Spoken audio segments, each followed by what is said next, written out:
طالبانو امام سیوطي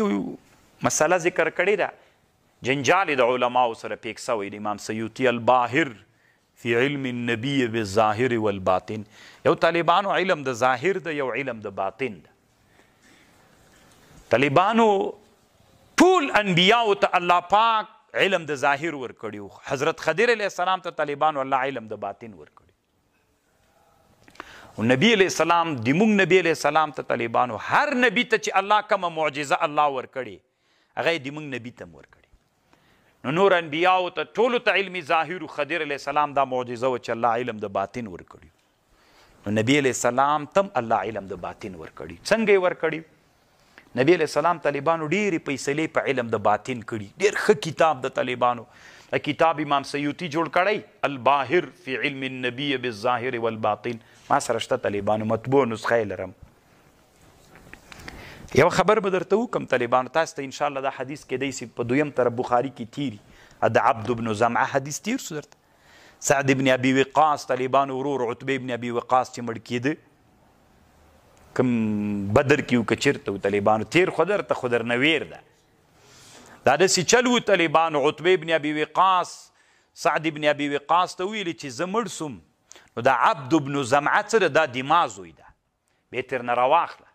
بیا چې دی مړ سو ته دی خو کافر و طالبانو عتبه ابن ابي وقاص سعد ابن ابي وقاص راغی جنجالي سو نبی علیه السلام ته فیصله راغله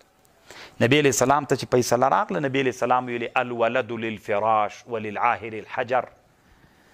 دا بچی د چا په فرش پیدا سوی د زمعه په فرش پیدا سوی که د عتبه نبی علیہ السلام ویلي نو چې پوښتنه یې وکړه د زمعه نو عبد بن زمعه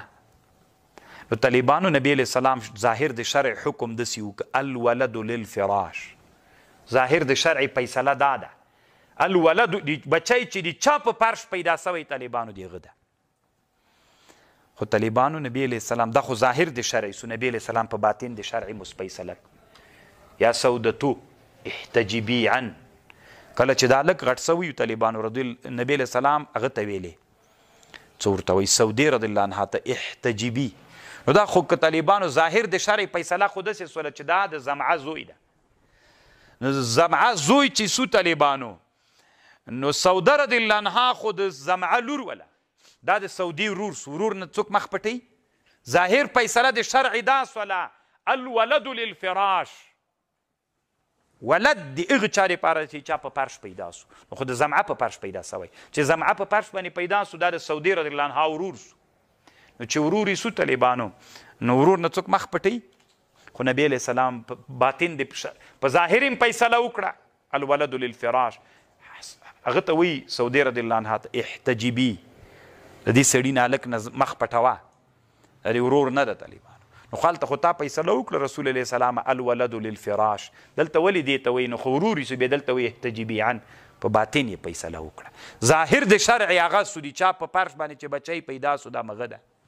خو په باطن یې دته ویلې چې مخ ترې پټوه امام سیوطي رحمه الله وی نبی علیہ السلام په ظاهر د شرع فیصلې کړي او په باطن یې کړي ډېر ښه کتاب د ډېر دلایل طالبانو راوړي دي یو ورځ رسول یو خبره به بله وکړم چې لږ ښه پوه سئ نبی علیہ السلام ته یو سړی راغی طالبانو غلا یې کړې وه نبی علیہ غلا چې کړي شرعي حکم یې چی ده لاس یې پرې کوي نبی علیہ السلام ورته ویلي فقتلوه مړ یې کوي نبی علیہ السلام غلا یې کړې نبی علیہ السلام ورته ویلي فقتلوه مړ یې کوي بیا یې ورته ویلي نبی علیہ السلام غلا یې کړې وي فقتلوه بیا یې ورته ویلي نبی علیہ السلام غلا یې کړې وي که فقطعوه بس طالبانو لاس یې بیا پرې بیا یې طالبانو بل وخت غلا کړې بیا یې راوست بیا نبی علیہ السلام ورته ویلي فقتلوه غلا یې کړې وي که فقطعوه بیا یې طالبانو بل وارې غلا کړې دومره مضر سړی و طالبانو دا لاس دا پښه دا پښه اخر طالبانو داسې حالت پاتې شونټی مونټی پاتې سو بیا یې غلاوې کولې نو صحابه ویلي چې رسول علیه السلام موږ ته هلته ویلي ول فقتلوها په باطن د شرعي فیصله و ظاهر خو دا ده خو هلته موږ ته رسول الله په باطن فیصله کړې وله الله ورته معلومه کړې وه طالبانو چې دا فقتلو نه کې بل رقم ته نه کي نو په باطن د شرعي باندې نبي علیه السلام فیصله کړې وله